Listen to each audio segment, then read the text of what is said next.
Hello everyone, welcome to this talk about sensor data processing on microcontrollers. This will be a somewhat hardware-oriented talk, and we're going to use MicroPython and emlearn.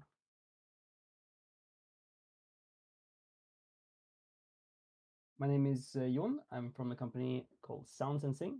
We are a provider of condition monitoring equipment. So we monitor technical machinery such as ventilation systems for buildings, and we alert when they go wrong. So we use a lot of data analysis. We use, of course, Python on all the backend and data processing. And we also use MicroPython for prototyping on the devices. And we use primarily vibration sensing and sound sensing. So the goal of this presentation is that you, as a Python developer, without necessarily a lot of hardware familiarity or so on, you're able to build an IoT sensor on a microcontroller using MicroPython. This is quite a large goal, and we'll cover quite a lot of things. And so we'll see how we go with this. So quick background about microcontrollers and MicroPython. So a microcontroller is a tiny computing device, which is complete and can run standalone, but it's very, very small. So this is, something now in the order of maybe what an Amiga used to be, or the Pentium 1 chip. You can now get them there for well under $1, and but you have around 1,000 of the power of your smartphone. So that means that the tasks that you can do will require you to take some consideration of space and compute time. And but this is a huge field and used in every possible application. Everything that has electronics today will have one or more microcontrollers. Your car now, I think they're approaching about 100. And yeah, so there's over 20 billion microcontrollers shipped per year now. So that means that every year we are producing and putting into use multiple microcontrollers per person on the planet. So if we take this over 20, 30 years, there's many more of them than there are of us. So it's a big field, and it's increasingly available for hobbyists. There was an Arduino project started in 2010, which really made some big improvements, and this has been going on. And now, since about 5 years, you can run Python, MicroPython on quite a powerful chip and useful chip. So we can actually do this in Python. You don't have to learn C. The world of hardware is really big. If you're considering to start with this, start with the ESP32 device. They are very capable, cheap, and has excellent connectivity. You can also get complete devices such as this wristwatch or like a security camera type device, or thing that you plug into USB that will run completely. So you don't have to do a lot of hardware.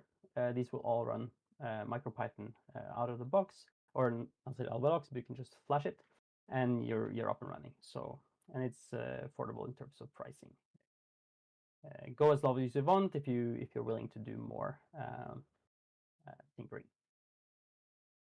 So MicroPython was started over 10 years ago, initially as a Kickstarter, and it implements a subset of Python 3x, around 3.4 and so on for most of the things, but also some recent features from recent MicroPython.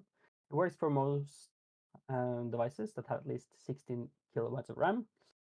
And it tries to be as compatible as CPython as it reasonably can, but of course, when you are 1,000 the size of a typical Python environment, there are some limitations. One of the limitations is that there's no CFFI or C module capability. So that means that if you take some plain Python code and you copy it over to the device, that might work directly, but you're not going to be able to run, say, NumPy or Pandas or all these existing native modules. So that's something that you need to deal with. But we have equivalent support, actually, and it's increasing capability fast. We'll cover that. As a package manager, it's called MIP, so you can do MIP install directly onto your device. So it really tries to give you that Python experience, even though we're talking about a very low power and super cheap devices that we're programming. Yeah, it has a good documentation. You'll find a lot online, and a very active community on Discord as well. You can also load C modules at runtime. So, and this is when you install NumPy, you're actually loading C modules on CPython, and that's standard in desktop world. But this is a really unique feature, I think, in the embedded world, that you can not just live program in a high-level language, but you can also just install C modules and get those to run.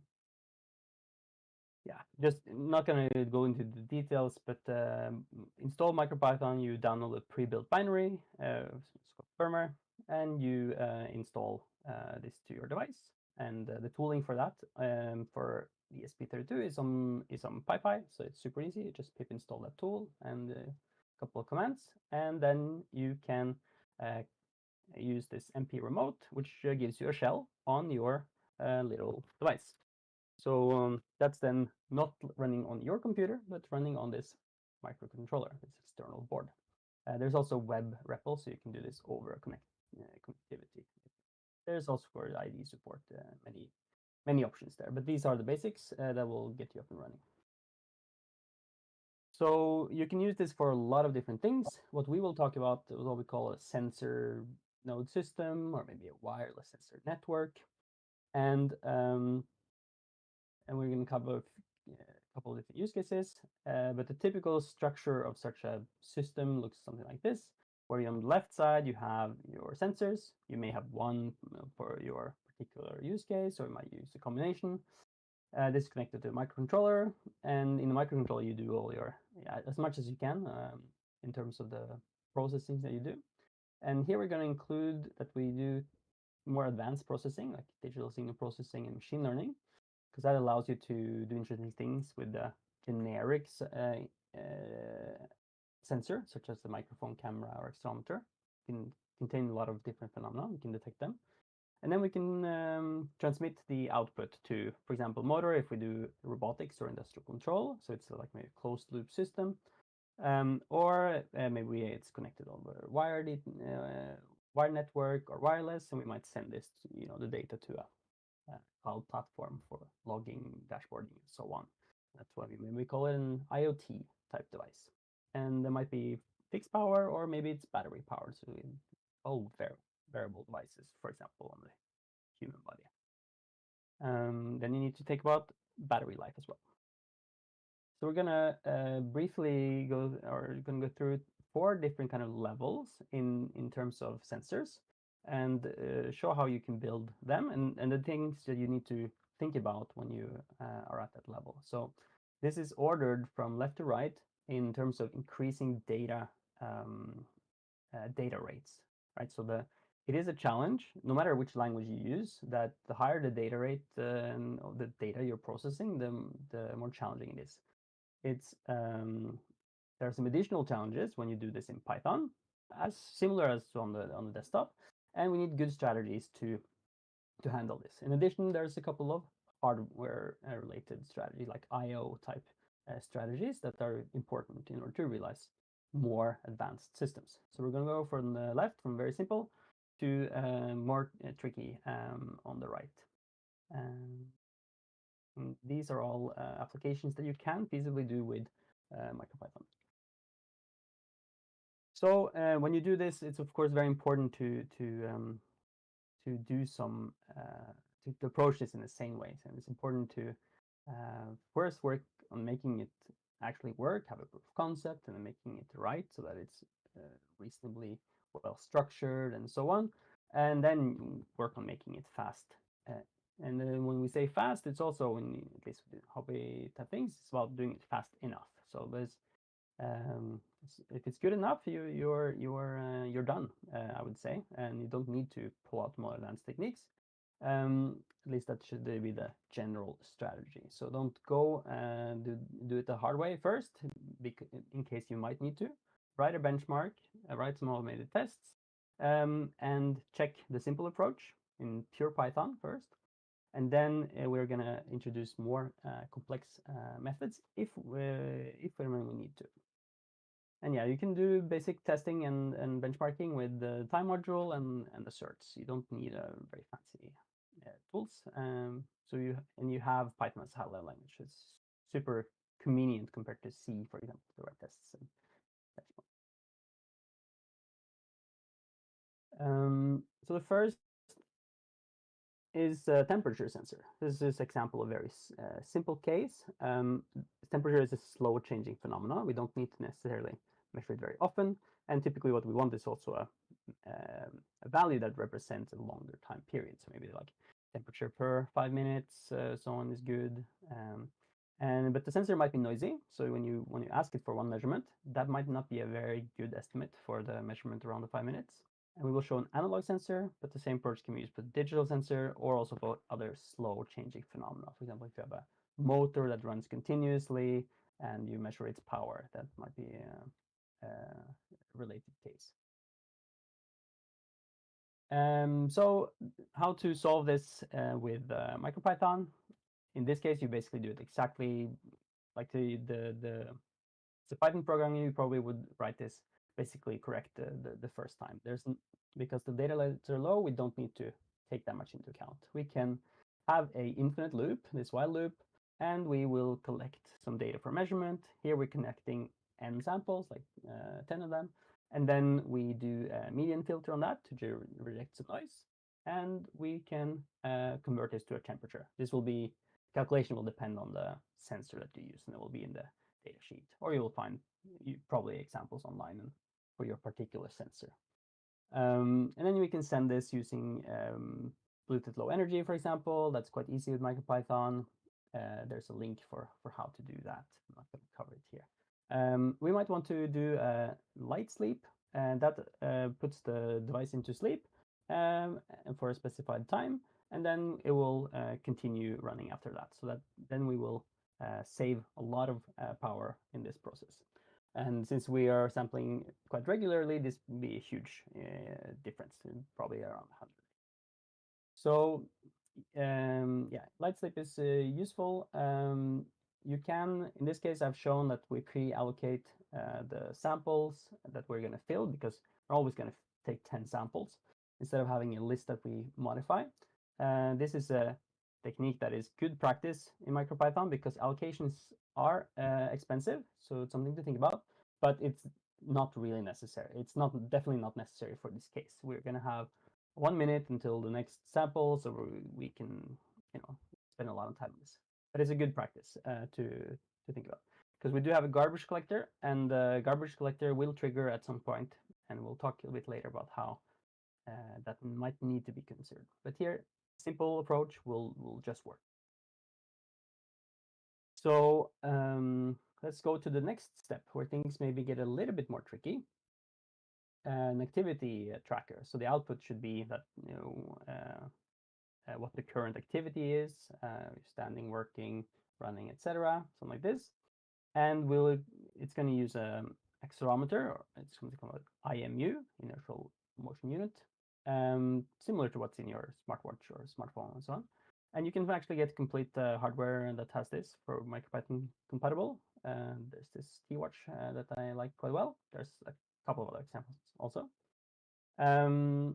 There's a couple more steps here in the process. Feature extracting can take time, and also classification. So we're going to use some little machine learning model here. We have data chunks of 1 second. This is typical for this kind of activity. Like it needs to be long enough to understand a little bit about have data for what you're doing. 25 hertz sample rate, so 25 samples per second. That's okay. You might want to go to 100. Some related tasks you might want to go a bit higher. But 25, we have 5 milliseconds between each sample. So if we do the same strategy as the temperature, where every 4 milliseconds we will ask the sensor what's the accelerometer values right now. Then at some point we'll have filled enough our buffer, our 25 samples, and then we need to process that. If we do this strategy processing it, between these samples, we must do it in 4 milliseconds, and that can be a problem in general. It can be limiting a machine learning model in 4 milliseconds. No, maybe not. But also in MicroPython, the garbage collector will trigger at some point. So when there's enough, you could say, dirty memory, it will do a mark and sweep pass. And that is a process that takes quite a long time, especially when you have slowish memory, and there's an external memory in these devices, which is quite slow. So this can easily take 10 to 100 milliseconds, and then you're gonna miss that sample, or you're gonna get like some oddly sampled data. For a hobby project, maybe it's not a big deal, maybe that's acceptable, but this is not a good strategy in general. Instead, what we can do, the sensor that we use, the accelerometer, they have built-in first in, first out buffers. So we can actually tell the sensor to sample the data for us at a specified rate, and then query how much data do you have. And when there's enough data, we fetch all the data that we are interested in processing in one transaction, and then we process that. And this gives us much better properties on the system level. Would be the same in C actually, but it's even more important here in Python land. So we can now spend over 100 milliseconds on processing, because the device can continue to buffer and handle incoming data for us. And importantly, we can also sleep now for 90% of the time between these calls. So we will just check periodically in a much slower rate, and we will also get perfectly sampled data every time. So this is a much better strategy, and there are some libraries in MicroPython that support this, and some that don't. So I've written a blog post about why everyone that writes drivers should implement this, and this gotten some traction. But yeah, this strategy really is really important to do in this application to buy us enough time, basically. The feature extraction that we do for what's called human activity recognition is quite simple, or you can get very far with very simple features. So statistical summarization of these windows for each of the 3 channels. So we have X, Y, Z. Maybe we have some gyro as well. We would add them too. You can do median and interquartile distance, energy measures, and so on, and that will actually allow you to detect quite a lot of things, probably including basic like sleep quality tracking and things like that. If you have a data set that is suitable, that you can match it with. So this is durable in pure Python. You can optimize this with these JIT emitters, and I will cover them a bit later, which is a very cool MicroPython feature. Yeah, so classification we will use a random forest random forest. That's a very efficient and popular and simple machine learning model. You will probably find a lot of information about that online. But we will just use scikit-learn implementation of that. So, but then we will generate from the scikit-learn trained model, we will generate the code that will run on device. And there are 2 approaches we will discuss here. One is to generate standard, you could say, standard Python code and load this as a Python module. So your machine learning model will actually be a series of if-else statements in pure Python in the first approach. There's 2 libraries that are good for that, Everywhere ML and M2C Gen. Even though it's called 2C Gen, they also support to Python and some other languages. And that works. But you see here in the bottom right corner, we tested 10 trees with 100 leaf nodes. This is not on a human activity dataset, but I think the complexity of model would be very suitable. This is on a basic recognition of handwriting digits. But yeah, you see that those 2 top ones, they use around 17 to 60 milliseconds. Remember, we have around 100 that we can use maximum, and they use over 100 kilobytes of program space. That's quite a lot, because our total is maybe around 1 megabyte. We might want to use that for something more meaningful. like storing data, for example, over time and so on. But if you use emlearn, it has what's called a dynamic native module, which is implemented in C. You can load the model from a CSV file. The CSV file is 1/10 the size of this generated Python code, and the inference time is also over more than 10x faster, which would in this case give us better power. So we would have longer battery life, up to 10x increase in battery life, which is a lot. Like that's the difference between like going half a day to going a week. So yeah, so this is not strictly necessary for the task. If you have the power, you could solve this. You can analyze accelerometer data with plain Python, but native modules will make it considerably faster. And you just drop the file in, so it's very easy to use as well. So these C modules, this is a very important feature in MicroPython when we talk about data processing. And as we increase the rates, it's going to be more important. So it's if you've written a C module in standard Python for CPython, you will find the concepts very familiar, although the exact APIs are very different. So basically here you're writing it all in C code. There's a module entry at the bottom. There is in the middle a function that will be callable from Python. And typically what we do is we also have outside this Python function, we write our standard C code. So we write most of the C codes separately, and then you could say we have a binding that is this Python callable function that calls our C code. You can implement this as an application writer if you want. It can be implemented in a library like emlearn, or there's of course many of the modules that you use in MicroPython that are included by default are implemented in C. So you will also find a lot of examples in the core repository. It might be a portable one that just does data processing or similar, or it could be specific to a particular hardware. But yeah, it's a very important feature. And there's actually two variations of C modules in MicroPython. You have what's called native modules. They can be distributed as a .mpy file. So that's what emlearn is. To get that, really, you can just drop in a new file and you have a new fast module. Or they can be what's called external C modules. They are built as part of the firmware build. So that means that you need to have the SDK or toolchain set up. And in order to make a change, like even if you make one line change or you want to add just like one new function, you need to rebuild your entire firmware image and flash it. Whereas MPY files can be distributed as a file. So I really like that feature. There are some limitations, and it's not super mature right now, the native modules, but it's being worked on very actively. So there's been a lot of work from Volodymyr Szymanski and Alessandro Gatti and Damien George and others to improve this in the latest release that's just about to come out. So yeah, you can find the details about that online if you know. But so it's gone from quite rough to quite usable in actually the last few months, which I'm very excited about.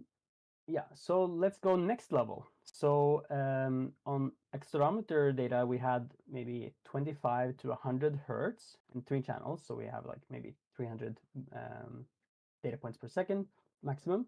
Here we're going to have 16,000 data points per second. Sound is a very fast phenomena, you could say, by nature. And we need to sample this and we need to process this. And we need to catch all of the samples. If we lose something here, we're not going to understand the sound or measure the sound. A basic sound level meter or noise monitoring device will compute decibel levels, preferably A-weighted, that's the standard. And there's a couple of steps there. The key is this root mean square value computation and also a frequency filter. That's what we need to do in order to have this functionality. So 16 kilohertz sample rate, we use a digital microphone. There is support for I2S digital microphones in MicroPython with ESP32, and it's really good. It works super well. It's been there for a few years. There is no support for PDM digital microphones at the moment. I hope that will come soon because that's becoming more and more popular. But yeah, for sound, it's critical to use this dedicated I2S hardware, like this peripheral, this driver chip support in order to read in the data and then to get the data in these kind of buffers. Similar to how we use the accelerometer, but here it's just critical. You cannot realistically do this without, or it won't. So with I2S, you can register a callback, so it's a non-blocking call. It's a little bit special how it's set up. I've put an example here. The details are not so important. But the thing is that we will get in our case, we will get every 125 milliseconds. So that's 8 times per second. We will get a new buffer, which at 16 kilohertz is 2000 samples big. And we need to process that before the next one comes. We don't need to do it strictly in real time because the driver will do a little bit more buffering for us. But we need on average to be under 125 milliseconds. Otherwise, we will lose our. Yeah. So our processing distance is 125 milliseconds, and this root mean square is a way of computing the energy in the sound. And we can try to implement this in pure Python. That's of course always where we start. And I tried implementing just that, and I benchmarked it, and I found that it was going in 113 milliseconds per these 2K chunks. So and that's using the 95% of the CPU. We need to update the screen from time to time, or maybe just transmit some data. So it's a little bit too slow, just a little bit. So what's super cool in this case is that MicroPython has it's not really a just-in-time compiler, but it's a tuner to the VM, where instead of this Python being bytecoding, it will actually emit. It will kind of pre-compile this function and emit native code, and then when this function is next time called, it will run this native code instead. And you just throw in at micropython.native, and that's it. And this supports like almost all the MicroPython functionality. So you usually don't have to rewrite your function. You just throw in this, and you can get like, I would say 2x speed up is quite typical. 4x is also quite often, and might get a little bit more in some extreme cases. But so in this case, we got it around 4x, and this brings us from not really working to, yeah, it's working okay, with a single line change with this code emitter. So this is a very powerful technique, or like simple technique and powerful. Just throw in, see how well it does, and then consider if you're done or if you need to go further. There is a version of this called Viper instead of native, and that does even more optimizations, and especially for integer arithmetic. If you can use integer arithmetic instead of floating point, then you can get huge improvements with this. And I tried that for this RMS. So RMS is super simple when you do it with floats. When you do it not with floats, you need to care about precision and overflow and have a strategy for that. And I found a good paper by someone called Stefan Lang for how to do this in C, and I ported it to Python, but it's quite C-like and it's like quite detailed, and then ran it with the Python emitter, and then got down to 2 milliseconds. So that's a 10x speed up of the native code. So that's huge improvement, and this might actually be even larger improvement on different hardware, because the ESP32 actually has a floating point hardware unit, but others microcontrollers don't, and they would emulate those calls, so they might even get higher speed up. So this is showing like, yeah, this is also a very powerful technique, but it will in many cases require more, like you to program your algorithm differently. You'll need to think about integers, precision, and so on. So testing here is very important to test these, that they actually are correct. Yeah, but it's a very powerful tool. So bring that out before you start writing C in many cases, and see how far you get. Because when you do this rewriting and you find out I still not fast enough, you're gonna have thought a lot about how to basically do it fast in the C case as well. Because I could then translate what you learned here into C, and it will probably transfer. To approximate the human hearing, we should apply a weighting filter. This is done using an infinite impulse response filter usually, and that's in with floating point. It can be implemented quite as you see on the top right here in pure Python.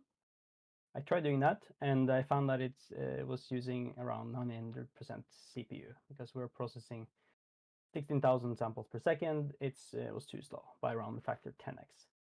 So here it's clear that we need to do something. So we can again use a native module. There's an IIR module as part of Learn, and I tested that for this use case, and I got down to 20 milliseconds, which is good. So we had 125 milliseconds in total. We can use 25 of that, 20 of that for the filtering.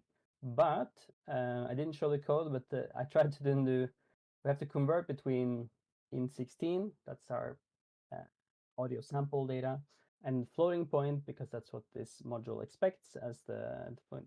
And actually that was too slow, even when I did it with the native emitter. So actually we need to add in emlearn also native modules for just doing this conversion. And then we will have a functioning A-weighted sound level. So a little bit of work to be done there. Last step, image processing. I'm going to go very quickly about this. So we might want to, for example, detect, this is my cat, open the door for it, or release some food for it, and so on. And then we might want to discriminate against other cats that come and want food or want in, for example.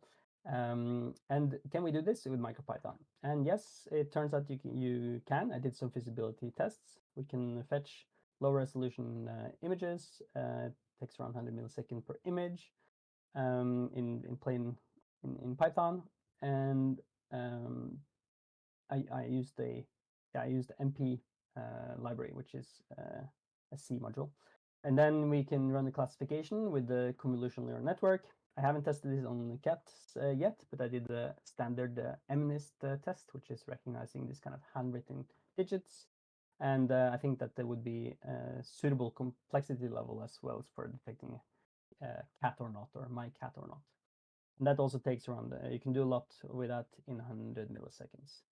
There's a couple of things missing. We need to do a downscaling. So we had 96% pixels input, and we process at 32 pixels.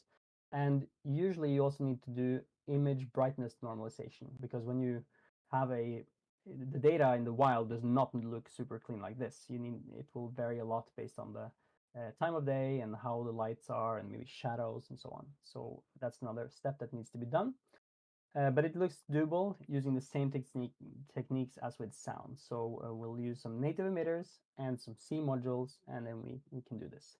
And actually, I forgot the link, but there is a project called OpenMV, which implements C modules for computer vision in MicroPython. So it's a very established project for at least over 5 years. So that would be a go-to if you really are doing a lot of computer vision tasks.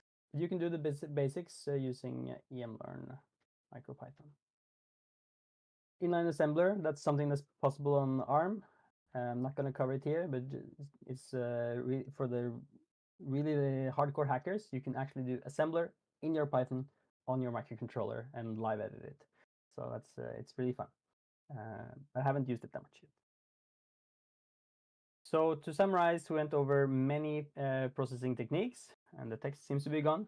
We covered just best practices around managing allocations, taking care of the garbage collector a little bit, but then primarily the use of the @MicroPython decorators with the native emitter and the Viper emitter, which can really speed up your code, and then the use of C modules to further speed up. And there are many more talks on these topics, which I have linked here. I will share the slides later, which cover these things in more detail and maybe for other application areas. So to summarize, current microcontrollers can run Python, which might be new to you. I think it's super cool, thanks to the MicroPython project. MicroPython is a very powerful platform for building sensor nodes. Has a lot of functionality that you want in terms of connectivity, drivers, etc. And then has a wide range of performance tools available for creating advanced and efficient sensor nodes. So there's no inherent trade-off between like C or Python here. We can use a mix. We can improve it gradually. And this means that there is almost no roof to how far you can take this, apart from what's given by the hardware. EM-Learn MicroPython is a digital signal processing and machine learning library for MicroPython, which is distributed as dynamic native modules. So you can just drop in these small modules and then get like a convolutional neural network, IRR filters, and these kind of and machine learning models that you want for your project. So that's all I had. Thank you very much.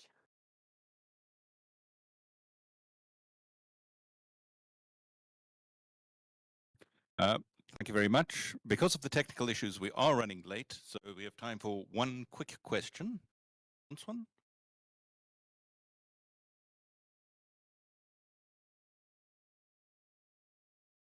In general, my experience with generating code from Python is the tricky part is the data types, and is your int going to be 16-bit or 32-bit or whatever?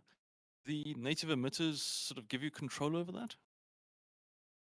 Yes, rather the native emitter, the one that's called just .native, will kind of make the choices for you, and it's described how it's done. It's usually using the native the word sizes that are most efficient. And then the Viper emitter actually has special keywords, and it will infer from the standard Python typing annotations what to use, like for float versus int. But then there's things like mem16. So you say like, okay, please interpret this buffer as a 16-bit integers. So it has functionality like that you can plug into. Right, let's thank the speaker again, and then. Thank you so much. Have a good day.